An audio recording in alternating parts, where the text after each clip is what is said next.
Dear students, next topic of P block element in 16th group, that is oxygen family, is ozone.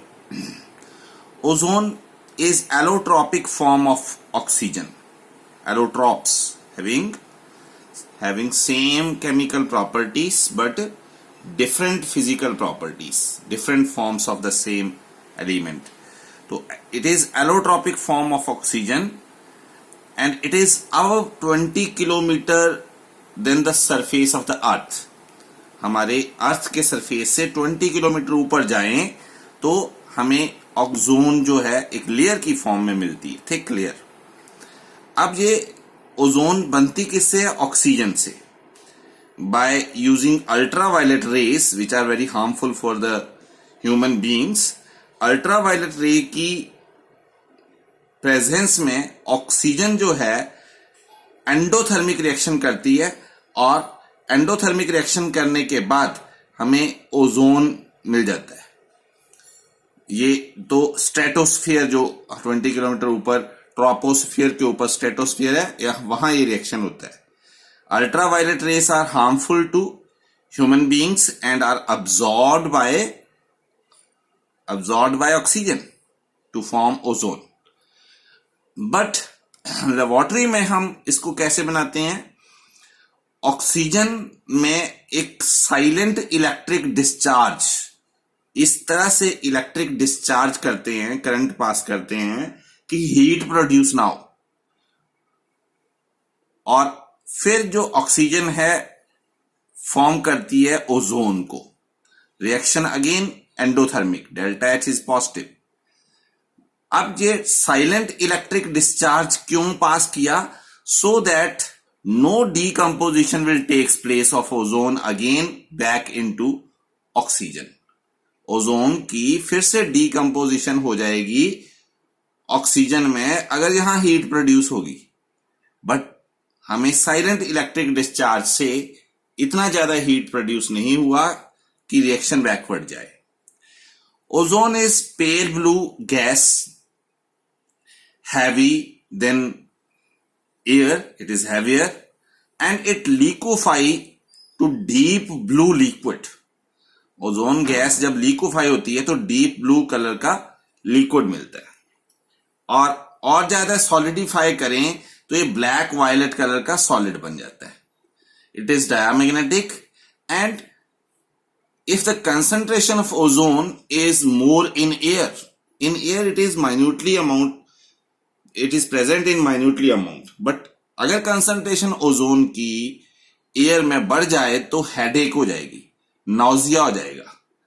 Headache nausea जो है वो concentration of ozone increase होने से हो सकता है, और स्किन कैंसर तो हमें पता ही है. Oxidising character is very important in case of ozone. Ozone decomposes into oxygen and gives nascent oxygen, reactive oxygen. That reactive oxygen oxidizes so many compounds like lead sulfide converts into lead sulfate, zinc sulfate, potassium nitrite, potassium nitrate, sulfurous acid, sulfuric acid, nitrous acid, nitric acid. मतलब जो भी next oxide बनेगा ozone जो है उसको help करेगी form करने के लिए. इसमें एक क्वेश्चन बनता है कि what is telling of mercury. Telling of mercury क्या है? जो मरकरी है it is used in thermometer. Mercury is used in thermometer. यहां थर्मोमीटर में हम मरकरी डालते हैं यहां, ठीक है. क्यों डालते हैं? क्योंकि ये विद द कैपिलरी ट्यूब, जो बीच में पतली ट्यूब होती है, उसके साथ स्टिक नहीं करता, चिपकता नहीं है. हम जब झाड़ते हैं थर्मोमीटर में सारा का सारा मरकरी नीचे कलेक्ट हो जाता है, और फिर हम टेम्परेचर नोट करते हैं और फिर से ऊपर चला जाता है, फिर ये नीचे आ जाता है. कांट लूज इट्स मेनिस्कस, मतलब ये चिपकता नहीं है ऊपर. अपना ऐसा नहीं है कि पीछे चिपक गया और आधा नीचे आ गया. But when mercury reacts with ozone which gives nascent oxygen to mercury, then it form a compound mercurous oxide, and mercurous oxide is the compound which sticks to the glass tube. In thermometer, ये चिपकना शुरू हो जाएगा। जब हम इसको झाड़ेंगे तो आधा ऊपर चिपक जाएगा। It will lose its meniscus, मतलब जो ऊपर वाला हिस्सा है वो आधा नीचे चला जाएगा और आधा ऊपर आ जाएगा। मेनिस्कस होता है जो पानी का ऊपर की सतह है। अब आधा चिपक गया, आधा नीचे आ गया, तो इसने अपना मेनिस्कस लूज कर दिया। इस कारण हमें ऐसा लगता है कि मरकरी की एक लंबी पूंछ बन गई है, tailing of mercury. That is why it is known as tailing of mercury, because it will lose its meniscus. So एक रिएक्शन लिख के आपने इसका एक्सप्लेनेशन देना है।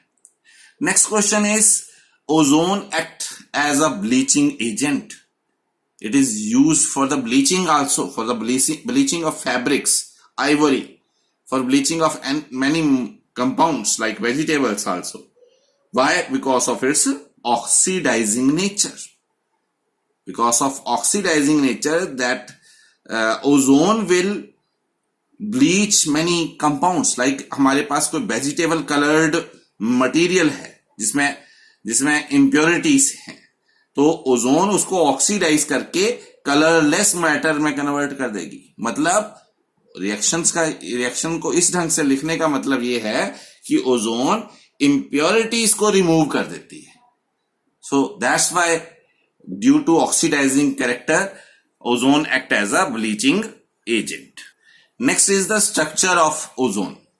Ozone has angular structure in which one oxygen is single bonded and other is double bonded. Okay, और resonating structure इसका दूसरा कैसे बनेगा, ये इधर डबल बॉन्ड हो जाएगा और दूसरी साइड सिंगल बॉन्ड हो जाएगा। इसका मतलब इन दोनों रेजोनेटिंग स्ट्रक्चर में हुआ क्या, दोनों के दोनों bond double bond character acquire कर रहे हैं।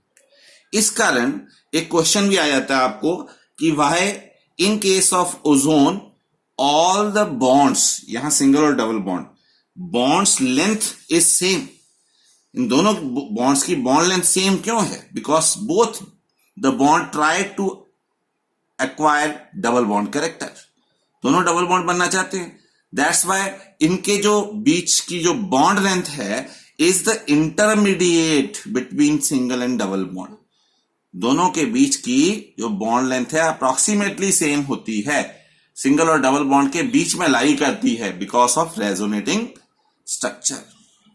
Now uses of ozone used for bleaching, for disinfecting, for purifying air.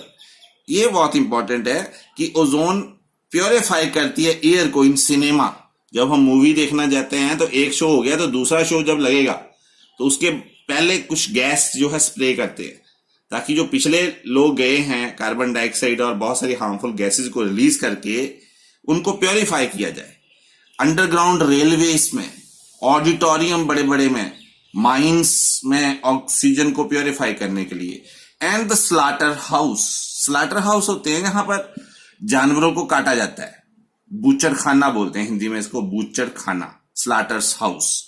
In स्लाटर्स house में जब जानवरों को वहां काटते हैं तो बहुत सारी फॉल्स स्मेल रिलीज होती है, अनऑब्जेक्शनेबल स्मेल रिलीज होती है। That smell is purified by the ozone.